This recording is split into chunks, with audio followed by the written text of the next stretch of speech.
நெறைய பேர் என்கிட்ட கேட்குற கேள்வி வந்து, திடீர்னு பணவரவு வருமா? ஒரு இக்கட்டான சூழ்நிலையில இருக்கேன். கையில சுத்தமா ஏதோ மணி பர்ஸ் மிஸ் ஆயிடுச்சு. இல்ல காசே இல்ல. அப்டின்னா நம்ப எதனா ஒண்ணு பண்ணா, அந்த நாளைக்கு எனக்கு பண தேவை இருக்குது. வாழ்வாதாரத்துக்கு அப்டின்னா வருமா? அப்டின்னா, இந்த பரிகாரம் வந்து நெறைய பேருக்கு பலன குடுத்துருக்கு. நெறைய பேருக்கு சக்சஸ் ரேட் குடுத்துருக்கு. என்னன்னா, உங்க வீட்டு பூஜை அறையில குபேர மூலன்னு சொல்லுவாங்க.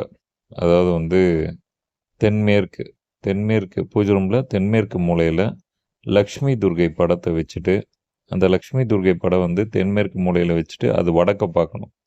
அந்த வடக்க பார்க்குற வகையில நீங்க அந்த படத்த வச்சுட்டு, நல்லெண்ணெய் தீபம், சிவப்பு கலர் திரி போட்டு நீங்க ஒரு தீபத்த காலையில ஏத்திட்டீங்கன்னா, அன்னைக்கு நாள்ல வந்து உங்களுக்கு நிச்சயமா பண வரவு கிடைக்கும். திடீர்னு நீங்க உங்ககிட்ட பணம் வாங்குனவங்க, குடுக்காதவங்க, குடுக்க மறந்தவங்க கூட எடுத்துட்டு வந்து உங்ககிட்ட குடுத்துட்டு போயிடுவாங்க அந்த நாள்ல.